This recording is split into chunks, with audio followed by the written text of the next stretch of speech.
Imagina una caverna subterránea, con una entrada tan grande como toda la caverna, abierta hacia la luz. Imagina hombres que se hallan ahí desde que eran niños, con cepos en el cuello y en las piernas, sin poder moverse ni mirar en otra dirección, sino hacia adelante, impedidos de volver las cabezas a causa de las cadenas. Y lejos, en lo alto, detrás de sus espaldas, arde una luz de fuego, y en el espacio intermedio entre el fuego y los prisioneros asciende un camino, a lo largo del cual se levanta un muro, a modo de reparos, colocados entre los titiriteros y los espectadores, sobre los que ellos exhiben sus habilidades. Bienvenidos, esto es Filosofía en Cuarentena y he leído un breve extracto de la alegoría de Platón, un libro muy interesante, una historia muy interesante escrita y que se encuentra en el libro La República. Y bueno, quisiera explicarlo. En primer lugar, quiero aclarar que en YouTube hay muchos buenos videos que explican y narran con detalle todo lo que es la alegoría de la caverna. Yo solamente me voy a remitir a detalles puntuales y específicos y a la vez a dar una visión general. Bueno, esta historia, esta alegoría, habla acerca de un hombre, como ya dijimos, que se encuentra en una caverna con otros hombres, que a lo largo de su vida lo único que han visto son sombras proyectadas en una pared. Uno de estos hombres, sin embargo, se libera de sus cepos, de sus cadenas, y logra recorrer un camino que lo conduce hacia la luz. Una vez afuera, este hombre se encuentra con la luz y ve que la luz proviene del sol. Y a la vez, al encontrarse con esta luz, al encontrarse con el sol, se encuentra con una serie de figuras que son desde donde eran proyectadas las sombras que ellos veían en la pared de la cueva. Es así que este hombre descubre que lo que él ha visto toda su vida no son nada más que sombras de una realidad superior, trascendental, sublime. Este hombre, movido por la pasión al encontrarse con esta realidad superior, ¿qué es lo que hace? Desciende donde sus compañeros y les narra lo que ha visto. Sin embargo, aquí pasa lo siguiente. Estos hombres, al escuchar lo que el que había salido les cuenta, lo asesinan. Un final trágico. Bueno, ese es el final trágico del filósofo. Este hombre que sale de la caverna y se encuentra con la luz representa al filósofo, aquel que luego de un viaje se ha encontrado con la verdad, se ha encontrado con lo trascendente y que decide retornar con las personas para narrarles aquello que ha descubierto, aquello que se ha develado. Sin embargo, aquí viene una pregunta bien interesante. ¿Por qué estos hombres que están en la cueva decidirían asesinar al filósofo? ¿Por qué deciden hacerlo? Bueno, el hecho es este. Podríamos dar varias respuestas, pero tal vez nos encontramos con una muy interesante. El temor. Pareciera que lo que mueve a estos hombres a negarse al discurso del filósofo es una respuesta natural, instintiva y primitiva, que se conoce con el nombre de temor. ¿Qué es el temor? El temor es una emoción propia, natural y que es parte de la, digamos, naturaleza humana. En este sentido, el temor en sí no es malo. El temor es propio de nuestra naturaleza y lo tenemos en común con los animales. Tal vez ustedes han visto en la película Intensamente y ahí se habla de las emociones. Vamos a decir que son 5 como en la película y una de estas es el temor. La gracia es que el temor, si bien es natural, puede ser elaborado. Y esta elaboración emerge a partir de la unión de esta emoción, que es por ejemplo el temor, con un pensamiento, con una idea, con un recuerdo. Cuando unimos el temor con un pensamiento, con una idea, con un recuerdo, generamos algo que son sentimientos. Y el temor puede ser elaborado de diferentes formas o tomar diferentes formas en cuanto a sentimientos. Y aquí nos vamos a referir a 4. Primero, el miedo. El miedo es una elaboración del temor en donde yo tomo el temor y lo uno a un pensamiento.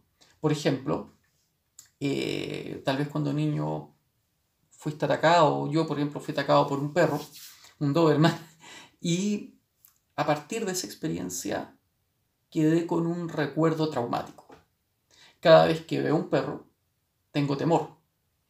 Pero uno del temor, con este recuerdo, los elaboro y genero miedo. ¿Y qué va a ser el miedo? Va a ser una relación de distancia con el ente que me está generando esta respuesta primitiva e instintiva que es el temor. ¿Cuál es la gracia del miedo? La gracia del miedo es que puede estar este ente, en este caso un perro, y yo puedo estar presente, y si bien me distancio, puedo estar con él y convivir con él. Otra elaboración del temor es la cobardía, en donde justamente tengo esta respuesta natural básica que es el temor, la uno a este recuerdo, que es la experiencia traumática del ataque del perro, lo elaboro, pero ¿qué ocurre? En vez de relacionarme desde la distancia, me relaciono desde la lejanía, es decir, que trato de desaparecer. Está el perro presente y yo genero cobardía y por lo tanto no es que diga voy a convivir pero con cuidado, sino que directamente me alejo, desaparezco, me vuelvo lejano y extraño. No puedo estar con este ente. Digamos así, una fobia. Por último, está el terror, que es el temor con este pensamiento recuerdo, pero lo elaboro de una forma en donde pierdo el control de mí mismo, donde me vuelvo irracional y me descontrolo. Entonces veo un perro, tengo sudoración, tengo nerviosismo, me pongo tenso, comienzo a gritar y finalmente colapso. Estas son 3 elaboraciones de lo que es el temor. Y estas 3 elaboraciones de lo que es el temor es lo que le pasa a la gente cuando se encuentra con la verdad o cuando se les llama a encontrarse con la verdad. La verdad, cuando se presenta frente al ser humano o se le llama al ser humano a conocerla, vuelve al miedo, a la cobardía o al terror en desesperación. Soren Kierkegaard brevemente nos habla de esto, voy a leer solamente una síntesis del Tratado de la Desesperación, en donde dice así: en cuanto a quienes se dicen desesperados, en regla general, unos han tenido en sí bastante profundidad para adquirir conciencia de sus destinos espirituales, y otros han llegado a darse cuenta de ello a causa de penosos acontecimientos o ásperas decisiones. Fuera de ellos no existen otros. El desesperado se da cuenta que hay una verdad y se da cuenta que hay un destino, pero huye de él.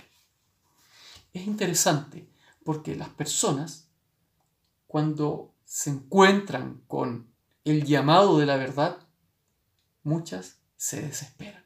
¿Por qué? Porque les genera temor y elaboran el temor como miedo, como cobardía o como terror.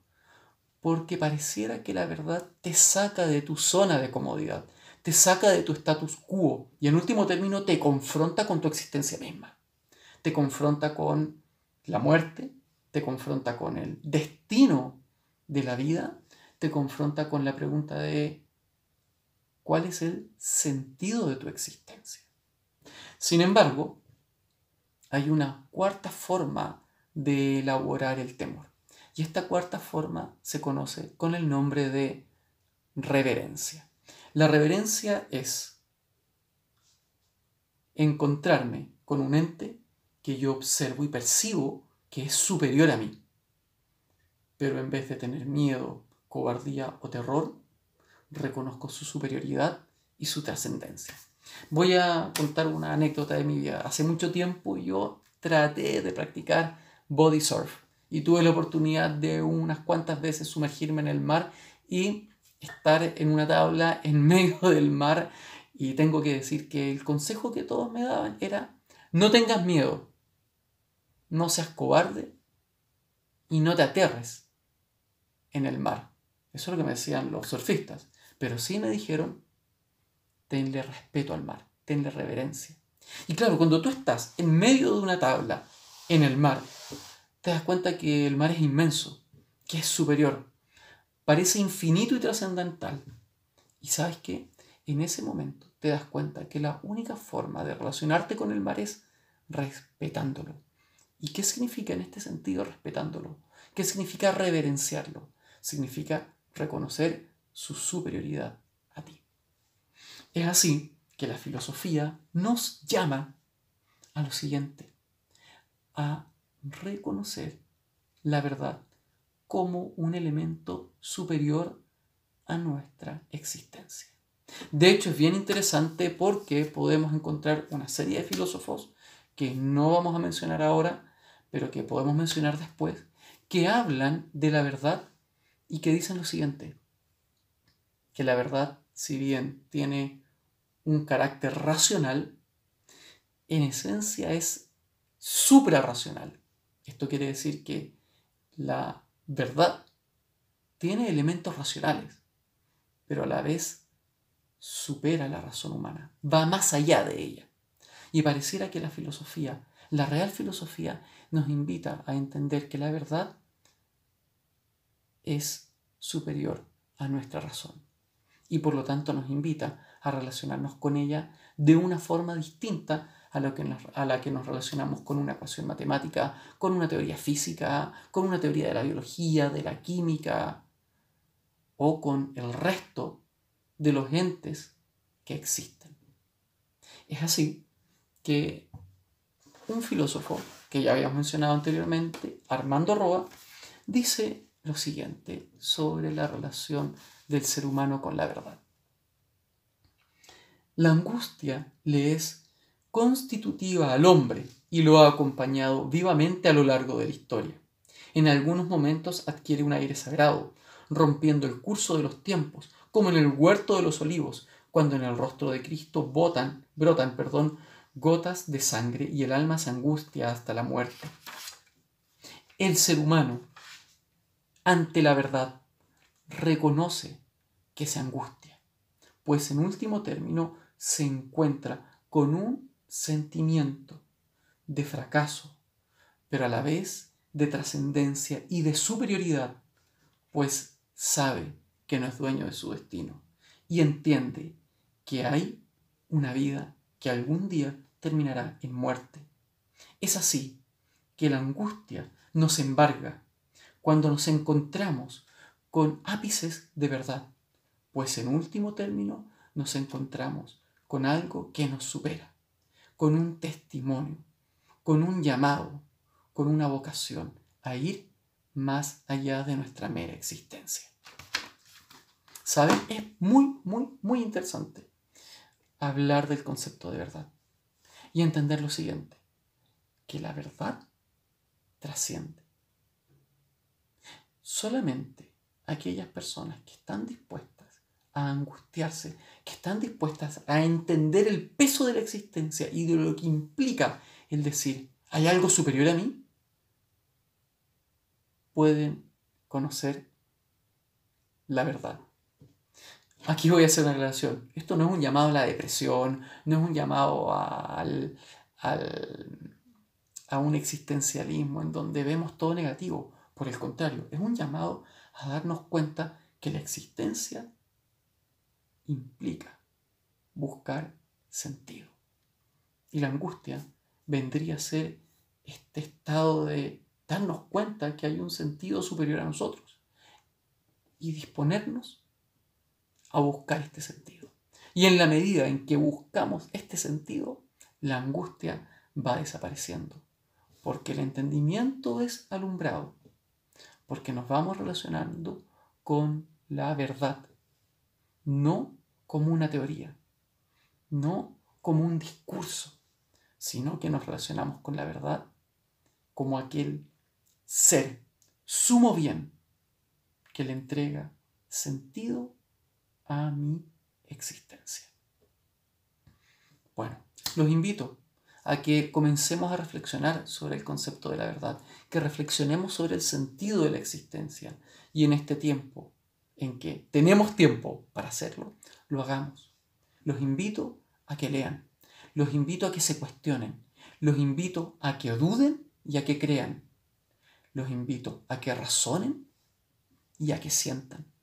Porque en último término, la verdad no es solo racionalidad.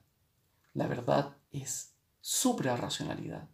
Es ir a la razón y dar un paso más allá. Bueno, la verdad espero que estén muy bien. Gracias a todos por los que se han suscrito.